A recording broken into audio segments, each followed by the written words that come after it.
વડોદરાના આજવા રોડ પર મોબાઈલ શોરૂમમાં તસ્કરોનો ધાડસી હાથ.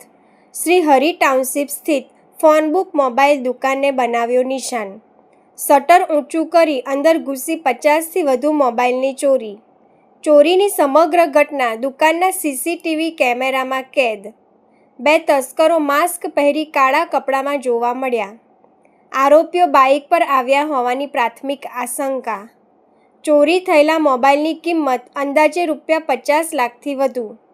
દુકાન માલિકે સવારે દુકાન ખોલતા ચોરીનો ભાંડો ફૂટ્યો. બનાવની જાણ થતાં પોલીસ ઘટના સ્થળે પહોંચી તપાસ શરૂ કરી. સીસીટીવીના આધારે તસ્કરોને ઝડપી પાડવા પોલીસ ચક્રો ગતિમાન કર્યા. આજે આપણા આજવા રોડ પર ફોનબુક આવેલ છે, એમાં ચોરીનો બનાવ બનેલ છે. રાત્રે 2:50 થી લઈને 3:15 ગાળામાં ચોરી થયેલ છે. કેટલા મોબાઈલની ચોરી થઈ છે? ફોન 50 ઉપર છે. કયા કંપની? એમાં આઈફોન છે, સેમસંગ છે, વિવો છે, ઓપ્પો છે. હજુ ચકાસણી ચાલુ છે કે બીજી કઈ કેટલા બ્રાન્ડની ફોન ચોરી થયેલ છે. પોલીસ ફરિયાદ કરી છે તમે? પોલીસ ફરિયાદ સવારમાં પહેલી વાર પ્રથમ કોલ કર્યો હતો પોલીસવાળાને 112 પર. એમનામાંથી એક ડિસ્ટાફનો માણસ આવ્યો ને ખાલી પૂછીને જતા રહ્યા કે તમે આવીને એફઆઈઆર લખાઈ દો બાપત પોલીસ સ્ટેશનમાં. કુલ કેટલા મુદ્દા માલ હતો?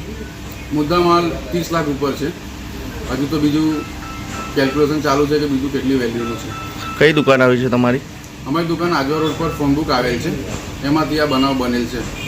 આપનું નામ? મારું નામ મંકેશ રાજપૂત છે.